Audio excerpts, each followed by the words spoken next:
This is Julie Pearson, Little Thunder with the Oklahoma Oral History Research Program at Oklahoma State University. Today is December 12th, 2020, and this is a remote interview with Madihah Janjua for the Library of Congress's Occupational Folklife Project, funded by the Archie Green Fellowship. I'm in Tulsa, Oklahoma. Madihah, you're in Oklahoma City. We'll be talking about your work as an artist who's equally fluent in Pakistani and Western culture and how it reflects your bicultural identity. Where were you born and where did you grow up? I was born in Malaysia. I was actually born in Kuala Lumpur at a university hospital. I was raised sort of between Pakistan and the United States. I spent a chunk of my teenage years and young adulthood in the UK, so sort of all over, if you will. I was born in Malaysia. We moved when I was about 2. We moved to Pakistan. That's where my parents are from. When I was 6, I moved to the US for the first time. I was only here for a short time, then we decided to move back. My brothers decided to stay here, but I moved back to Pakistan with my mom. And when I was 10, I moved back here again and enrolled in school. And I was living with my brothers. And my mother decided I was too young to be living without her parents. So, a few years of that, I moved back again to Pakistan. And then I decided that I would really like to be in one place for an extended time to at least, go to school and make friends and be in one place instead of having to go back and forth because it was disrupting my social life. And so I decided to finish high school in Pakistan. And then when I was 18, I decided I wanted to move somewhere where I didn't really know anyone and start from scratch. So I moved to the UK and I was there for 6 years. And then 10 years ago, I decided to move to Oklahoma to go back to college and figure out what I wanted to be when I grow up. And so I've been here since then. Okay, and well, that's a big chunk of time. So we'll kind of go back and talk about some things that happened. What was the attitude towards art in your parents' home? What did your parents do for a living? And then what was the attitude towards art in your home? My dad was a doctor and he also taught postgraduate students. He was a PhD. I came from a very, very heavily academic background. My mom has a master's in botany. Art was not a priority in the house. It was looked at as frivolous, as a time waste. There was no benefit of art in your career and you as a human being. There was just no benefit. It was considered entertainment at best. And so I really had no exposure to art. There was no discussion. We didn't have any art hanging on the walls. We really had bare walls. I think the only thing we really had was a couple of pictures in our formal living room, and that was it. And we had nothing else on the walls except for mirrors, maybe. Art was just not a huge priority in our family. And a part of it is sort of the Southeast Asian culture. And there are renowned artists in Pakistan where I grew up, but it was sort of discussed abstractly as this was, these are some great artists, but that's what they did. That's not what we do. So even in terms of like, I don't know, when you're young and things catch your eye, whether it's like a pot or a rug or anything like that, you don't really necessarily have any aesthetic memories from your parents' home of kind of becoming aware of the beauty of something, or because we don't have to define art necessarily as, like paintings on a wall either or something. Right. My mother definitely did not have a distinct style. She sort of, we didn't grow up very well off. And so it was more what was affordable. And so focus on aesthetic really didn't exist. So no, I didn't grow up with an appreciation for things around me. It was more looked at from a utilitarian purpose for the most part. And sort of a front so that it looked like we were doing well, but when reality this was sort of a hodgepodge of things. And when my parents lived in Malaysia, and they lived in other places prior to Malaysia outside of Pakistan, they did do well back then. So they had accumulated, things, and they held on to those things. And so that was sort of a facade to show the world that, we are well versed and are well traveled, but when it came to artistic expression, that just didn't exist in the style in our home. It didn't exist in sort of any art. My mom is a very creative person, which is very unique to me. She's very resourceful. She knows how to, upcycle things and make them useful, but that creativity did not have an aesthetic to it. It was really from a utilitarian purpose. How can I upcycle or recycle something so that we can utilize it without throwing it in the trash, but not from is this beautiful? Is this something that I admire? When I look at, does this inspire me? That was really not the priority. So when you first came to Oklahoma, your first trip to the US, that is, am I right that you came to Oklahoma when you were around 5, or that first trip? So the first trip, I was 6 years old. We actually went to California first, so we were there for a little bit, and then we came to Oklahoma. So I have uncles here in the U.S., so we stayed with them, and I remember going to school very briefly in California, and even so we went to Oklahoma. I did not enroll in school because my mother decided at that point she was going to take me back. She did not want to have me here. We had my uncle at that point had just been laid off. She did not want to be a burden on him, especially since my brothers were going to stay here. But I did get my aunt's actually a school teacher, so I did shadow her, and I did see the culture in schools at that young age. Even though eventually I would enroll in school here when I was 10. But I did get to experience some of that culture and learn the differences, and learn just how different the academia, the setup is in the U.S. versus in Pakistan. What are some of those differences? I think a lot of it. So back home, it's the education standard is a lot higher, and I don't mean that in a negative way. It's just the things I learned in Pakistan, so the education system's a little bit different, so like elementary, we go by grades, right? So the things I learned in 6th grade were things you learned here in high school. And so I did notice that there was, school felt easier here, but at the same time I had to learn about US history that I had never had to learn. There's also religious studies that you have to be enrolled in just because that's part of your curriculum back home.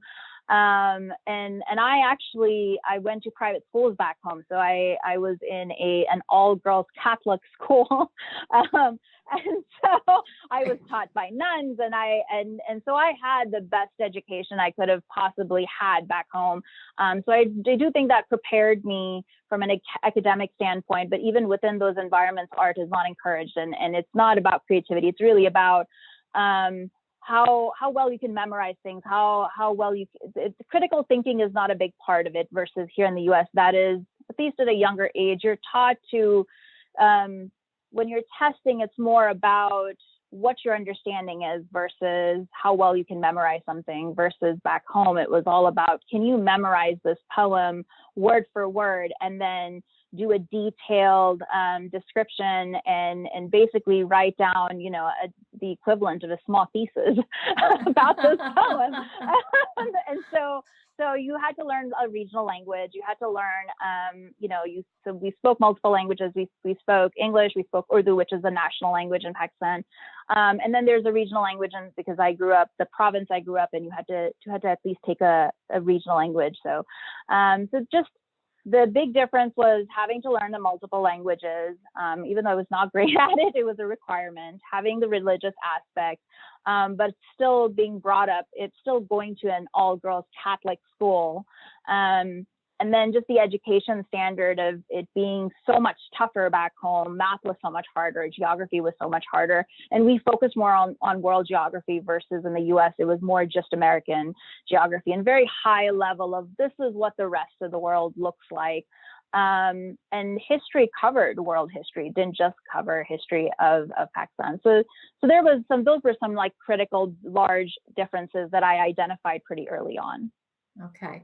So on your second trip to Oklahoma, you're a little bit older now. I'm wondering if you had any encounters either with public art or maybe art someplace that you saw that sort of got you thinking a little bit more about art.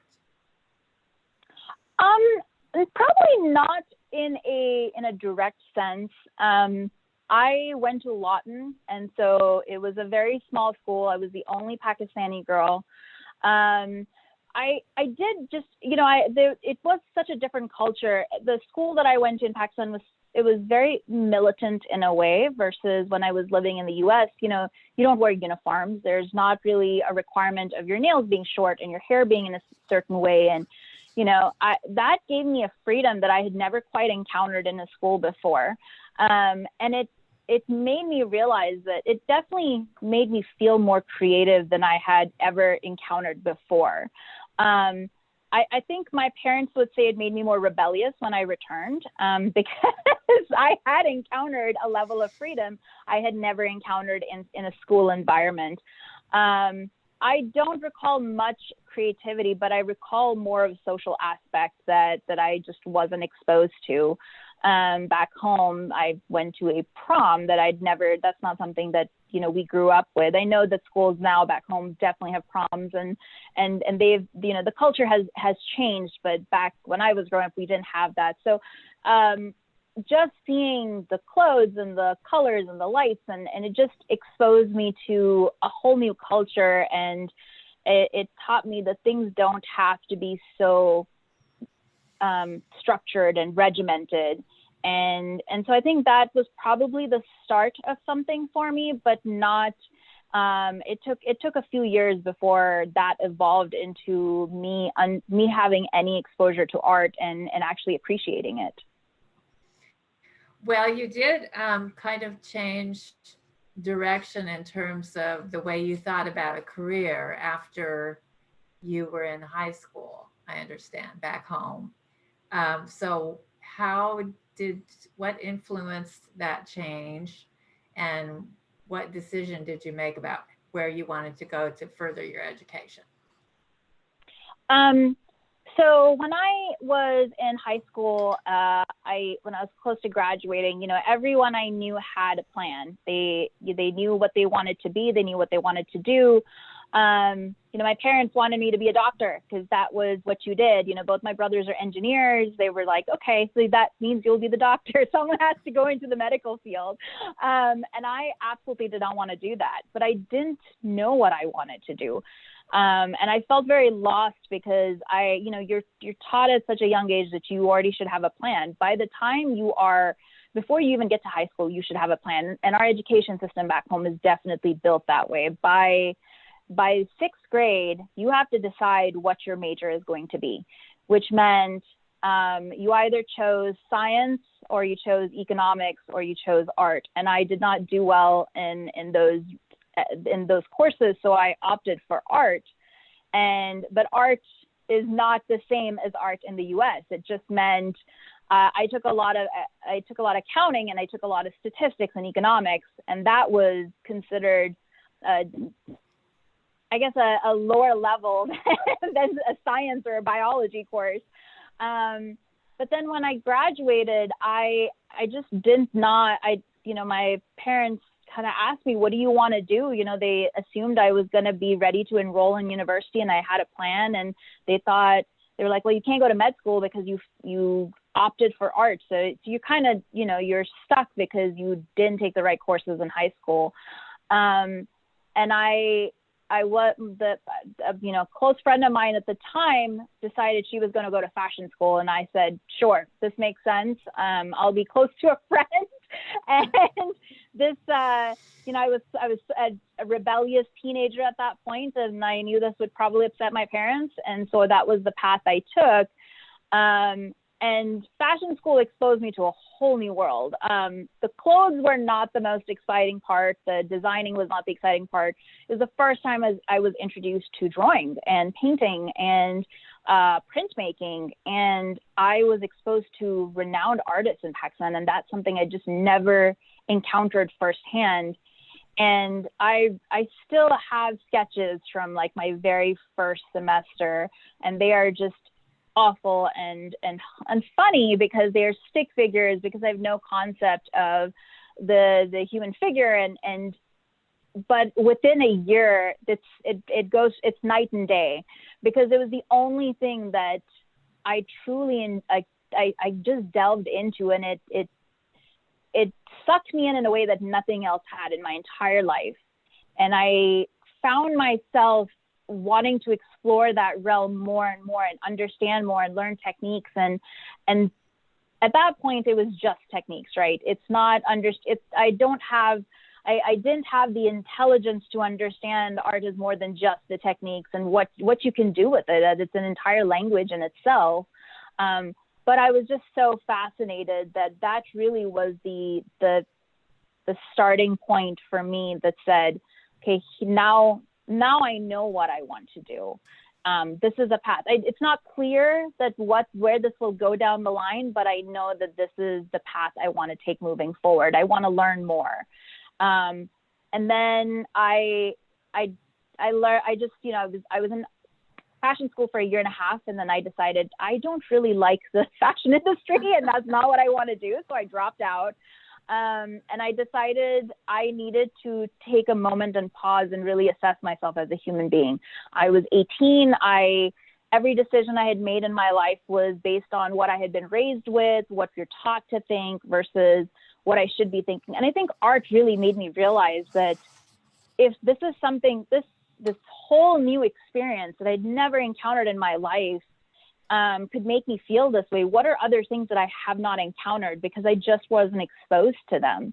So I chose to move to the UK because I didn't have anyone there that I knew from family. It would be a complete, it would be completely turning a new leaf. No one would support me. I would have to figure it out on my own. And I knew there was a ton of great art in the UK that I could go explore. But I didn't, just living in the UK as an 18-year-old with no money is really hard. But it definitely helped me. It helped shape me as a person. And that's really where I think so much changed for me in my life at that point.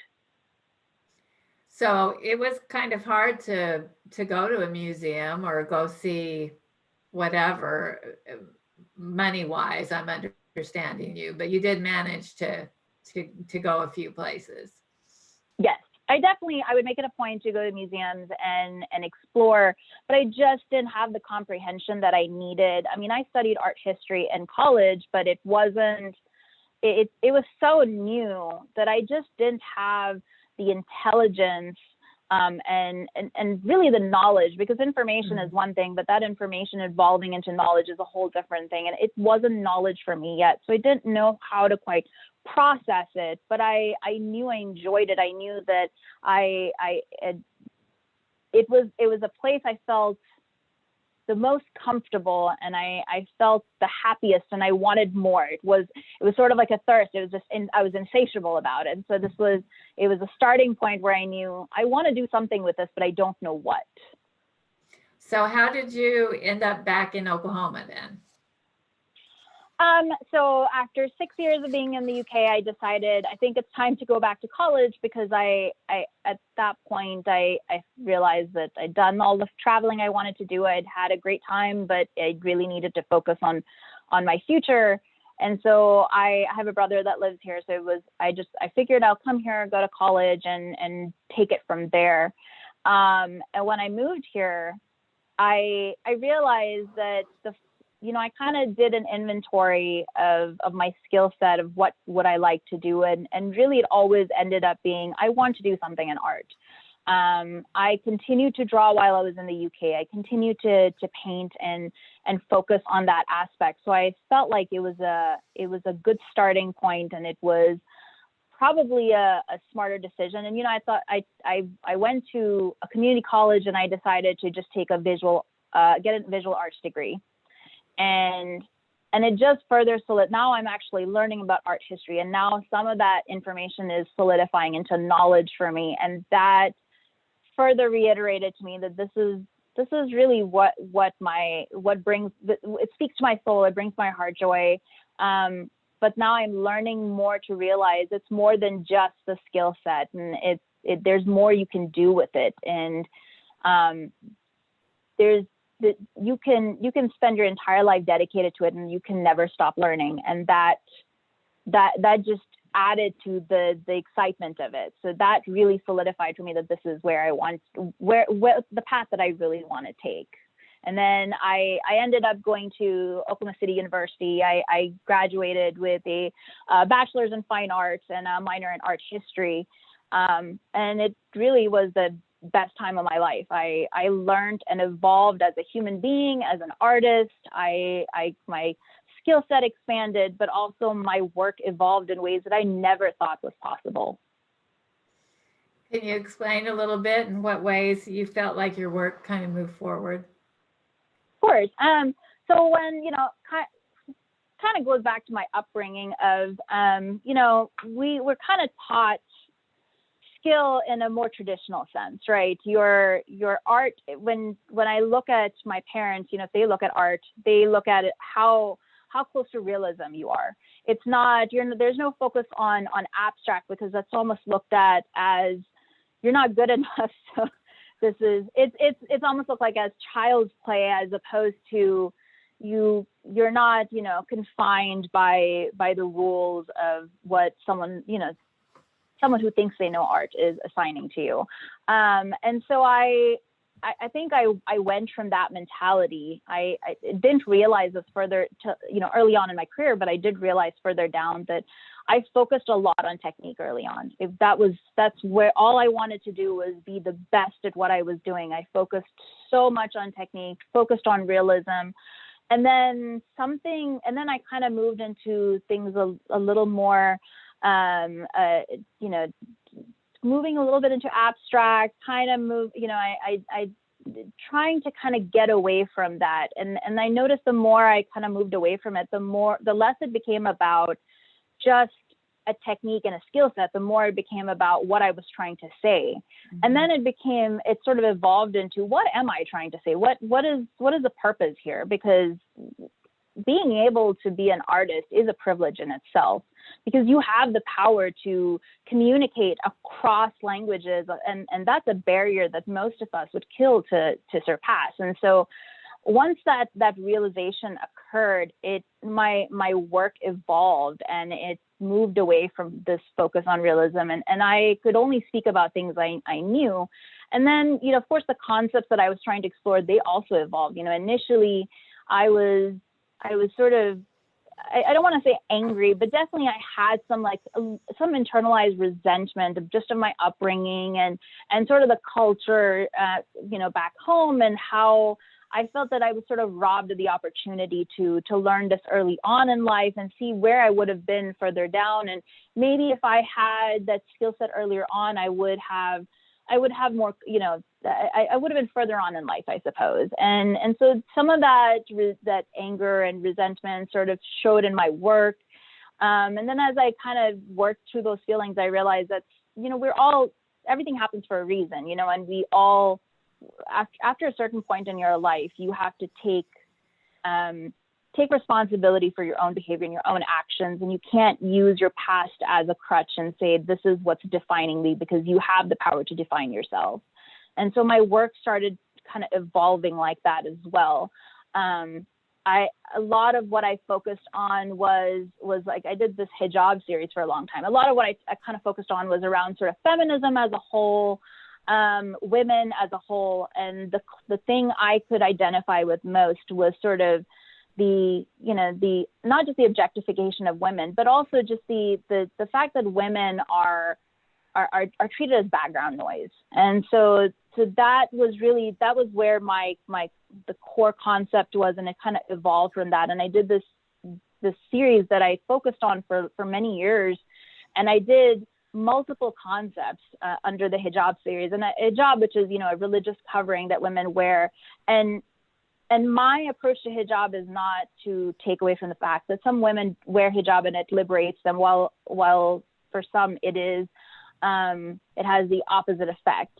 I was looking at it from growing up watching women who were forced to cover themselves up because they were taught their bodies were sinful, and especially from young age, you know, children, young girls who were barely 5 or 6 were starting to be told that, you know, you need to start covering yourself, and you need to be, you know, timid and coy, and you need to, you know, be contained because your existence in some ways is a sin. And that was sort of, even though my mother didn't feel that way, I saw it so much around people, me, and I saw it within the community, I saw it within the culture, and that really something that always negatively impacted me, because I realized that I could never live by myself back home because I would always be scrutinized for it. A woman's successes are always, they're sort of brushed aside, because the idea is, what is the point? Why go to college? Why be successful? You're going to get married anyway and have children, and that's really your identity is. Your only identity is that you're meant to be a wife, you're a mother. And so I held on to a lot of that. That was something that really stayed with me. Because my mother is sort of the same way. You know, she had a master's in botany, but my dad did not really want her to work. So she didn't work. She was a housewife. And I knew she was resentful of it, because he was successful and she wasn't. She didn't really, you know, all the years of college and hard work didn't mean anything. It was just a piece of paper at the end of the day.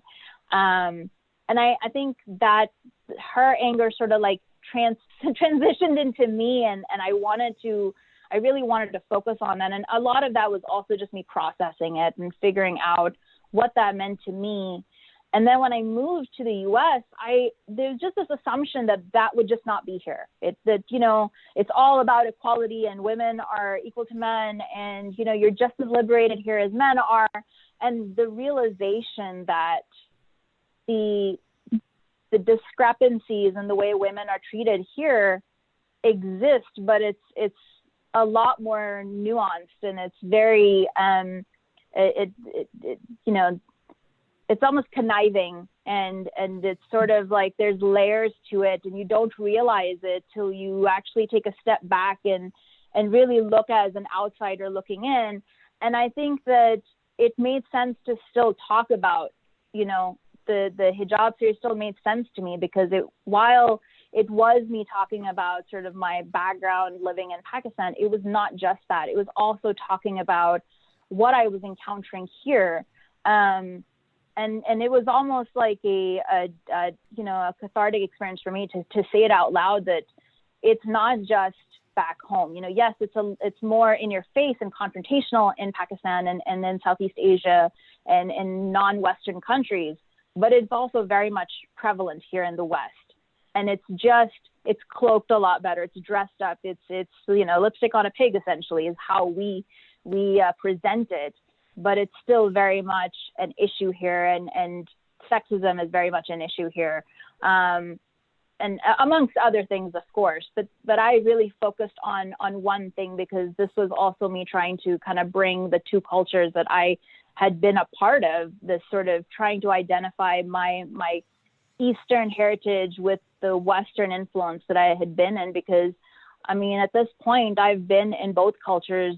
I've been in the West probably longer than I've been in the East at this point, and trying to like combine those two to find my own voice in the process. So I think that's kind of a nice segue into something that you spoke about, which was sort of being judged as an artist, the way that dress and appearance, for example, played into you identifying as a bicultural artist, but sort of not quite fitting into the box that people imposed on you as being an artist who, had immigrated from Pakistan here. Can you talk a little bit about those kinds of stereotypes and sort of, I don't know, boxes that people are trying to fit immigrant women artists into sometimes? Absolutely. When I moved here, I mean, I was raised with English as my first language. And because I went back and forth, I didn't really have a strong accent, and I spoke English fluently. When I really started doing shows, and I'm 100% an immigrant woman. I'm not a first generation Pakistani American. I am immigrant. I'm naturalized U.S. citizen. So that's something that most people really struggle with. So when I would do shows, the first thing I would get is, you don't look Pakistani and you don't sound Pakistani. And there was this level of disappointment I would always identify in their voice. And then they would almost like question, so are you mixed? And then they would, how, are you second generation, you first? So they almost, they looked at me as not being Pakistani enough, because I didn't fit into the stereotype. When you think of a Pakistani artist, that, I'm supposed to have a strong accent, I'm supposed to be darker, I'm supposed to have the features that make me look truly Southeast Asian, and that's not accurate, because I am Southeast Asian. My parents are Southeast Asian. I'm not mixed. And we have a lot of diversity within Pakistan and within Southeast Asia as a whole. We have a ton of diversity. And so I did notice that I looked at other artists, other Southeast Asian artists that were a lot more successful, because they did sort of fit those boxes, because they looked like they were more Southeast Asian, they had an accent, and then it becomes sort of there's this fetishization, if you will, of something being exotic. And I have noticed that, when people don't know me. So I've done artist talks, and I've had people come up to me and say, you don't sound like a Southeast Asian. You don't even like express yourself like a Southeast Asian woman. You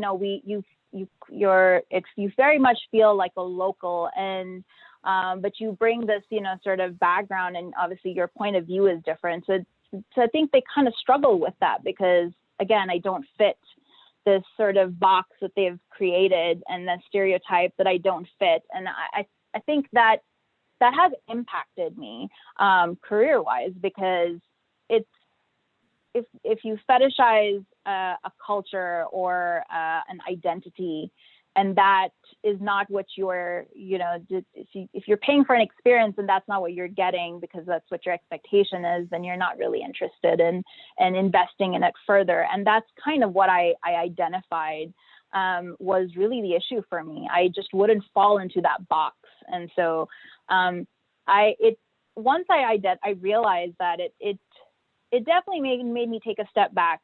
And I was less likely to do shows just because of that. I didn't want to do artist talks, because I got tired of the amount of times I got asked, are you first generation? Are you second generation? Are you mixed? It is offensive to me at this point, because it says that I don't fit your box of what you would identify my race as, and that after a while just got exhausting, and it definitely made me take a step back from wanting to do any artist talks anymore. And it's harder to sell as well, as what I've learned just with galleries. Larger galleries if they're claiming someone as a Pakistani artist, they're less likely to pick someone like me. They're going to pick someone that looks and sounds more Pakistani than me, and that's not ideal, unfortunately. Can you talk a little bit about, and that is one facet that you ran into with some of the Oklahoma galleries. Can you talk about some other aspects of the Oklahoma art scene? What struck you when you initially were doing gallery shows and, meeting other artists and having the opportunity to express yourself through your art? What was your impression of the Oklahoma gallery scene? I think it's a little bit cliquey. I've met some great artists. I do want to clarify this. I met some great people that were very supportive and encouraging. But as a whole, I did identify that people, the Oklahoma art scene as a whole and the galleries themselves, they tend to focus on specific artists, and because that's a brand. You're not selling the art, you're selling the brand. And I understand that. That's kind of part of this world. But the brand that they're selling, if you do Western art or you do, caricature art or whatever your style is, it's coming with the brand. And I didn't really fit into that. My work did, but I didn't fit into that. And so I did notice that, when they tried to sell my work, they focused more on the work and less on me as an artist, because it's harder to sell someone when I guess I sound like everyone else, even though I have different experiences and I've lived on different continents and I am a global citizen. Right. I'm an immigrant woman living in Oklahoma. It was harder for them to sell me. And unless you fit sort of that click or it's harder. And it is definitely living in Oklahoma felt more like you had to know the right people to be able to really bolster yourself and your work. Otherwise you wouldn't get the momentum that you needed. And because I know some fabulous artists that had the same issues that I did, because they just weren't great at the persona that sells specific type of art. You have to have you have to have a brand, a very clear, defined brand, and that brand needs to align with the gallery that's trying to sell you. And galleries love selling, the focus on minority art of some sort, right? Whether it's indigenous art or immigrants. But that also has to come with a brand. That means you look a certain way, sound a certain way, dress a certain way.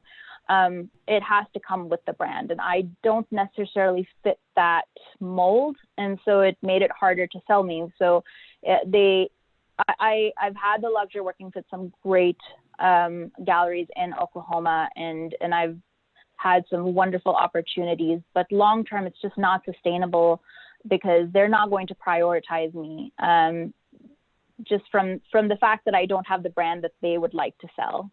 Mm-hmm. How about your experiences with museums, or have you had many of those? What's been the reception from museum people? I have not had any, and it's just because I haven't made the effort. My focus was just on art galleries as a whole, and just I didn't feel like I was ready to progress to the level of reaching out to museums and have those conversations. So there was no effort made on my part. So I can't fault them for not having any communication with me. Have there been any other networks that have been important to you? How about other immigrant women artists, or just different communities throughout Oklahoma that might be, I don't know. I don't. So, even within immigrant women, I don't know a lot of Pakistani artists. I did make an effort when I was in college specifically. I tried to reach out to other immigrant artists, especially Pakistani artists, and I got almost no response. It was just, it was crickets on their end. And I understand, you're, as an artist, the job never ends, and it's a very busy life. I'm cognizant of that. But I did not find a lot of support within that, and I don't fault them for that. I do have artists that had supported me here and that would recommend me for shows or reach out to me if there were opportunities. So there are artists here that are absolutely wonderful and do provide the support that's needed. And but it's just it's a small group, a small community of people that do that that don't look at other artists as competition, which is something that I was surprised that that's the sort of culture and mentality, is that it's a competition, when really it's not. We all have our different voices, we all have different messages, we have different styles and work. It's not a competition. We all support, your work will always speak for itself. And so there's a small group that thinks like I do, and they always, provided that support, and like I said, would reach out with opportunities. So I did have that for a long time as well. What was one of your more memorable shows? I think I did this was a show I did for Untitled, and I did this artist talk for them, and it was still part of the hijab series, but this was not the final. This was just these women on their own. So most of the hijab series I've done, kind of, especially like at the final part of the series, it became more about groups of women versus just individuals. And so when I did the show at Untitled, it was about individual women. And I think that show was important to me because at that point I didn't realize it, but later down the line, it occurred to me that it was more about me as a person. I was exploring my own identity when I was focused on that show, and sort of the isolation that comes from being an immigrant woman in Oklahoma, struggling with the identity issues that I have, not fitting into that mold. And that's really when I identified a lot of these,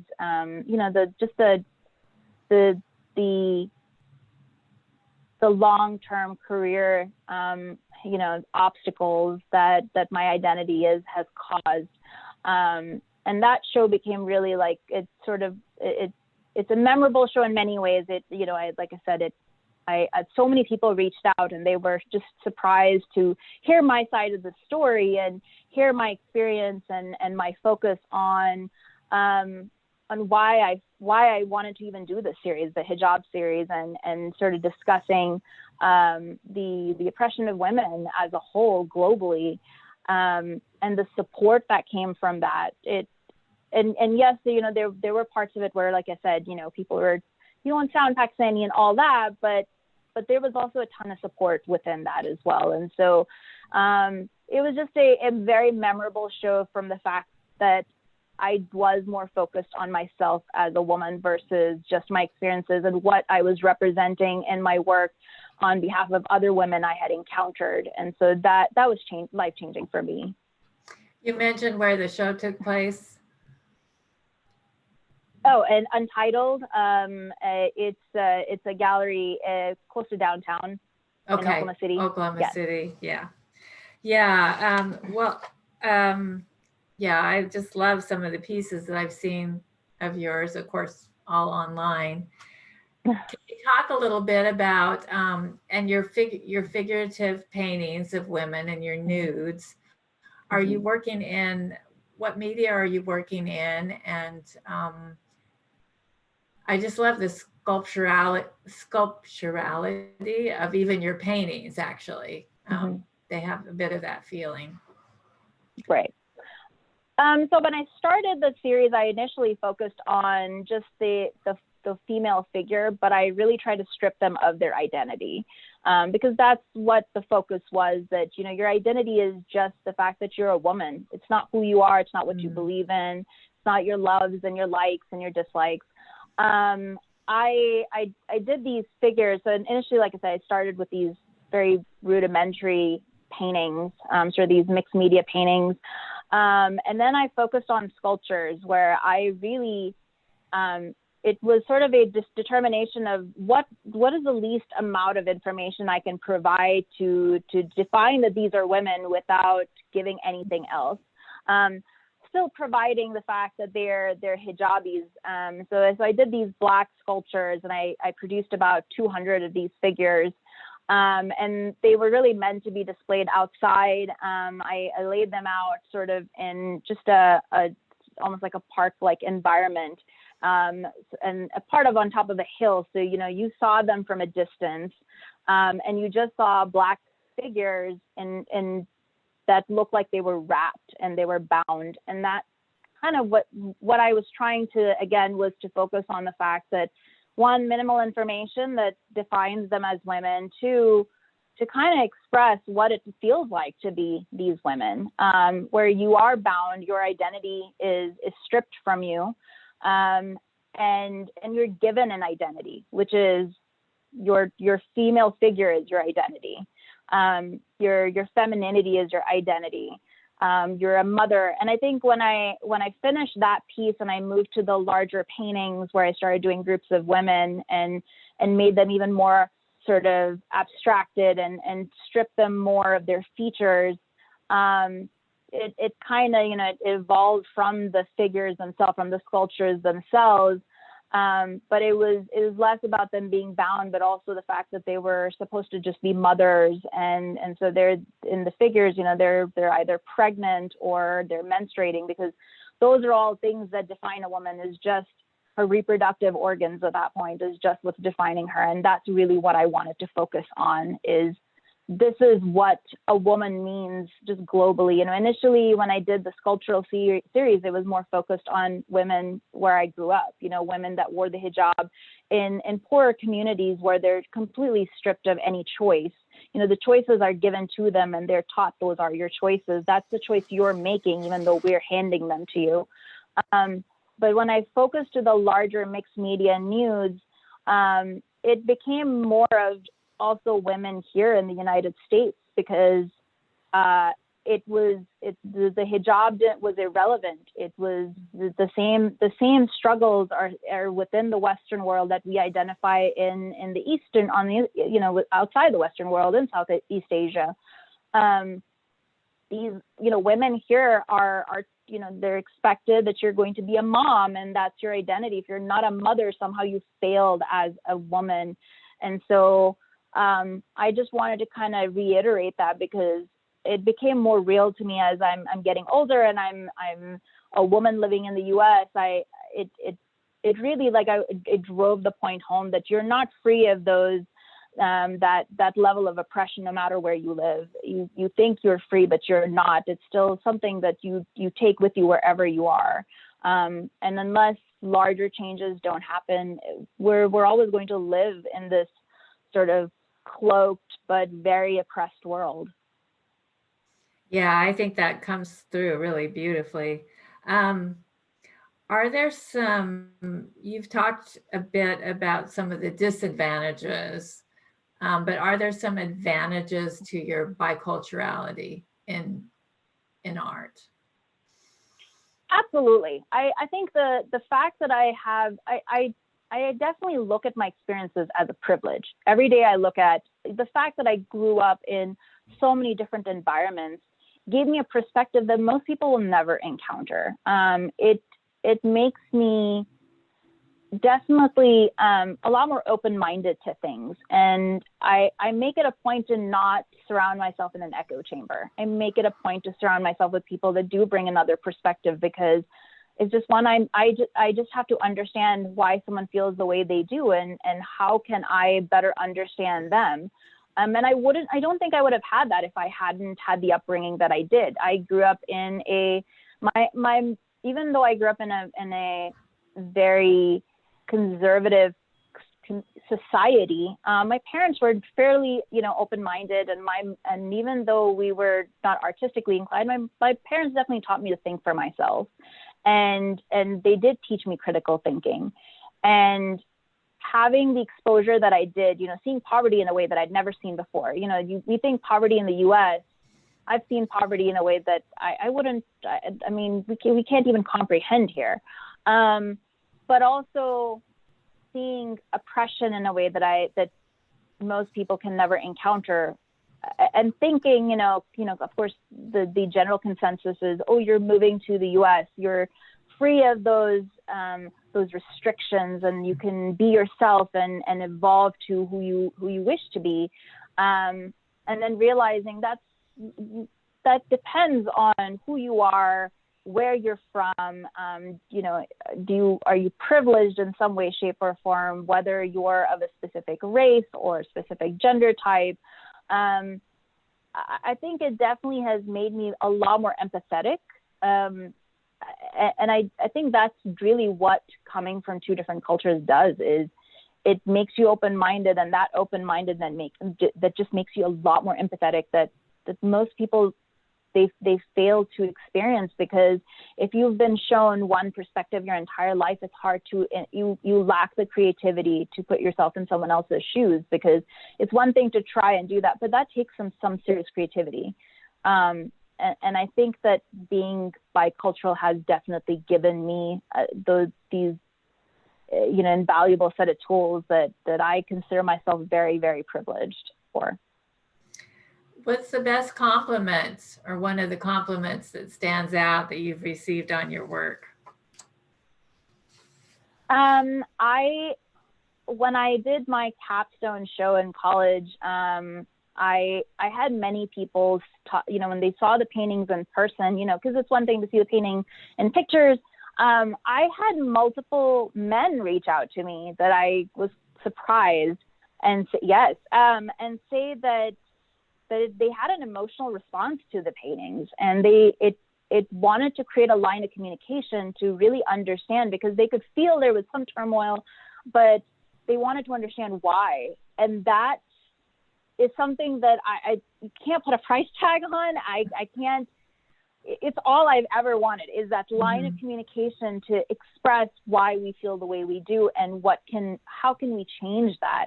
And it made me realize that we do have this social responsibility, in a way, you know, and not every artist is required to do that. That's not, but I felt that there was a social responsibility, that I had a moral responsibility to have that communication with these people that were reaching out to me. And it made me realize art is far more powerful than I had ever realized. And kind of going back to the privilege of being in the US and being able to explore this realm of art that I didn't even know I had access to, or I could do, and what I can do with it. I was able to communicate with someone that I'd never met in my life, that walked into a gallery, looked at a piece of work, and then walked up to me and had a conversation about it and expressed that they had an emotional response to it.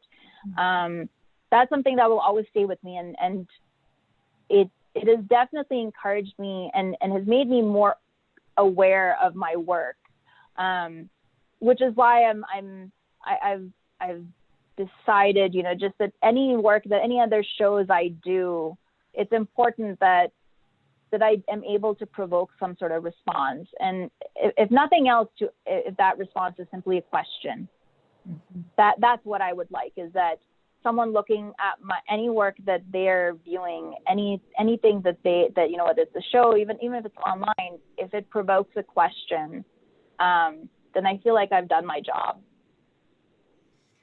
Well, and you mentioned that, you know, these past 4 years, and the some of the legislation that's come out here in the U.S., and the you know, social justice and racial justice movements that have been, you know, forced, I guess, to just you know, precipitated by acts of violence and other things that, you know, the Black Lives Matter movement and some of these other things that have come to the foreground during the pandemic, you know, and they've kind of fueled your desire to maybe start doing some art again. And I wonder if you can talk a little bit about that.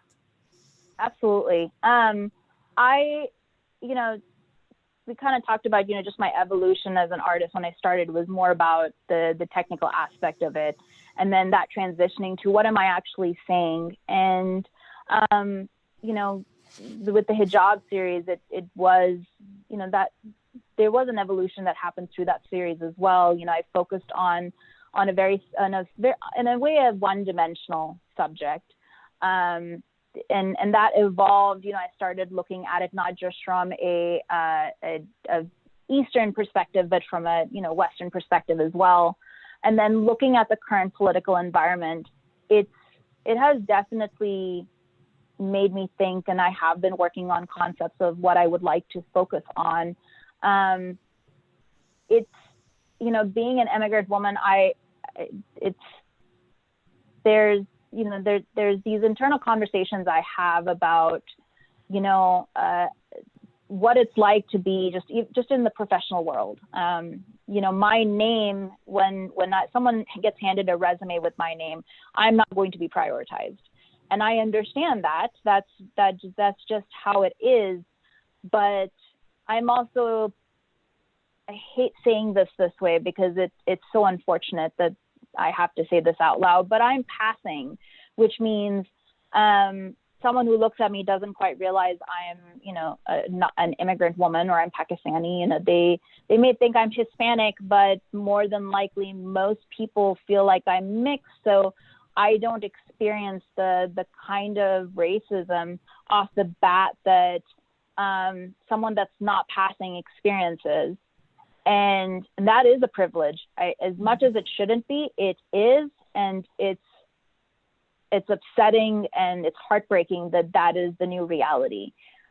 But I have experienced racism just because of my name. I have experienced people, when I did a lot of the hijabi series, I think people thought I was something else, and then they talk to me and they realized that I wasn't, I hadn't just moved yesterday.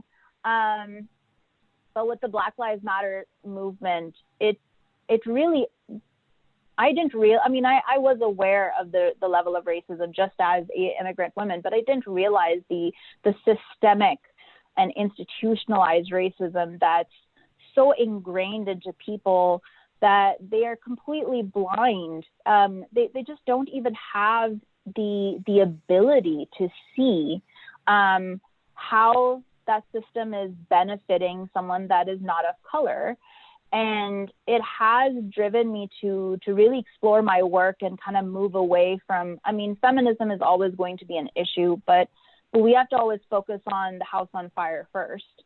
So I think that's something that has been on my mind, and I have been working through certain concepts and trying to see how best I can have that conversation with people without, because I can verbally have that conversation with people in my life, but just through my work, I would like to start having some of those conversations. And just, if I can make someone think for one moment, I think that I feel like there's some power in that. And so I would like to start focusing on that. But yes, that is a path. That's the next path I want to take, is really sort of focus on just the plight of people of color as a whole, and specifically for Black lives within the U.S. because this is a Western country, and the entire world is looking at us thinking, this is the United States. We're a progressive, developed nation with liberal values, and we are progressive, and that is not the case. We're really behind times in so many ways. I see certain cultural parallels in the U.S. that I saw growing up in Pakistan, and that really blows my mind. Caste system is really an unfortunate reality of Southeast Asia, and to me, it's the same concept. It's the absolute same concept. You give someone no tools to succeed, and then criticize them for failing, and then criminalize them and scrutinize them. That it's a cruel reality, and it's deliberate, and it's political, and it is. While as people, we can only do so much. It is really, the responsibility of lawmakers and legislators and politicians to make those changes. But we have to voice our, we have to say something, because silence is complacency, and we are a part of the problem then. So I definitely want to focus on that, and the next body of work that I work on. and feminism will still be part of that, because realistically, people of color and women, specifically women of color, are always going to suffer a little more, just because we've got multiple things working against us, unfortunately. Within every community. Correct. Have you thought about another state being more conducive to working full-time as an artist? Or, I mean, what keeps you in Oklahoma, aside from maybe practical, some practical reasons? I have thought about of moving. I actually did not plan on staying in Oklahoma long term. I thought, I'd graduate and move out. And then when I graduated, I just could not sustain myself as an artist. It was, I just didn't have I didn't have the right brand. So I wasn't, being able to sell shows the way I should have been selling. I have noticed, if the patrons that follow specific artists, they like to stick with the artists that they usually purchase from. And so I didn't have those dedicated patrons. And so I chose a non-art career as my day job. And so it's kind of hard to walk away from a career that offers benefits and insurance. And so I would like to move out of state if possible, but I think a lot of that's going to just be driven by if either I can find the right opportunity, or I can keep my day job with, remote capabilities and then move to a different state that has, Oklahoma cost of living is lower. And that meant as an artist that I could potentially, and the kind of why I decided to stay as long as I have is, I always assumed I'd have a day job and then continue working in the evenings as an artist and still keep focusing on projects. But it's just not panned out the way that I was hoping for. Just economically, it's such a massive challenge. But yes, down the line, if there was an opportunity, I absolutely would look into it. But I have mixed feelings about that sometimes, because I kind of talked about not being in an echo chamber. And being in Oklahoma, which is a very red state, if we can start having more of those conversations and sway, even one person, I feel like there's purpose there. And that's something that does stay with me, that I do think about. And it's sort of this internal back and forth of, is that worth staying? But you have to think about that. You do, because someone that doesn't realize that they live a life of privilege just because of something they were born with, and even if they grew up in poverty, they have a level of privilege that they just have assigned to them at birth. If I can have them, realize that privilege, then I think it might be worth being here and having those conversations, versus larger cities and more blue states where it is an echo chamber and a lot of people already know that. It's important to not be in that environment, because you're just bolstering yourself and everyone already agrees with you. So you're not making a change. Yeah, you're wanting to stay where the work can make a difference. That's right. What has been like a highlight for you so far in your art career? Well, this is really nice. I'm so glad, because you said some great things. Yeah, this interview was kind of came out of the blue, and it's been a privilege, the fact to even be considered for something like this, and to be part of essentially history in a way, is flattering and encouraging, and the fact that, I'm an immigrant woman living in the US, I'm a Pakistani American, and that's being memorialized, that's there's weight to that, and it's a good reminder of why I decided to go down this path to begin with. So it's an encouragement, and it's also a nudge of, I need to keep doing this. I can't stop. How often do you go home to Pakistan? Well, where your parents live. Yes, my mother still lives back home. I have actually not seen her in many, many years. I have not been back home in probably 15 years. I would like to go back at some point, but it's a very expensive trip. Mm-hmm. And it's just one of those trips that you can't just hop on a plane. If I go, it'll be for at least a month. And it's hard to do that with, with the day job, and also trying to, still work on art in the evenings and sustain myself as a human being. So it's on my mind. It's something I absolutely want to do and need to do.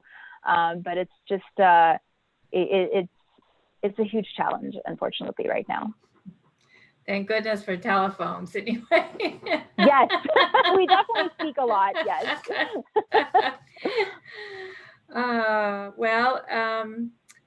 I am looking forward to keeping in touch with you and following your career. Is there anything that we didn't talk about that you'd like to add, or? I think we covered quite a bit. I think it's important that, if I think of any other person in my shoes that, is trying to be, trying to be a part of the art world. And I think I had a disadvantage because, when I was growing up, we were kind of taught that this was not a priority. So I also didn't have the fire behind me to keep going the way I should have. And I think that it's important because I've done that with my day job. I've continued and moved forward and progressed in that world, even though that's not the world that feeds my soul, and it's not the world that I feel like I'm making a difference. I think that I really hope that anyone that's in my shoes understands that, or is in a similar situation, understands that you got to have that fire behind you to keep going, because it is worth it. It absolutely is, not just for, for your own evolution and growth and for the fact that you can make a difference, and you have something to say, and you can change the world in a small way. And that's so powerful. And I really hope that people realize that, especially if someone's an immigrant, or even if they're not, even if they're just a minority, it's important to realize that.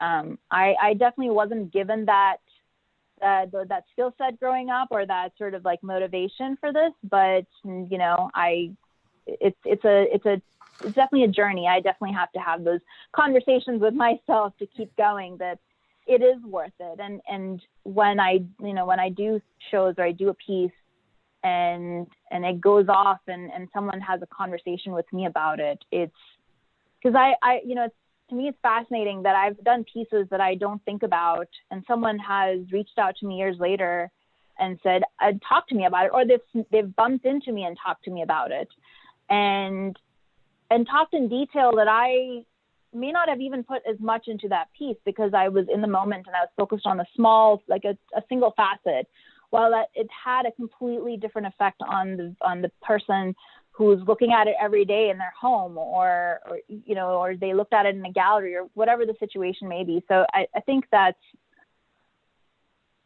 there's a kind of power in that I can't quite describe, because it gives you the sense of responsibility. It's not the kind of power that makes you feel, I can do things. It's the kind of power that gives you the sense of responsibility that's important, that whatever you do, there's good intent behind it. And maybe that intent is just working through your own emotions and your own feelings, but there needs to be some sort of intent. And it needs to be somewhat deliberate to a certain extent. And even if it's not, understand it's going to impact people. Just be aware of that. All right. Well, thank you so much for your time today, Madihah.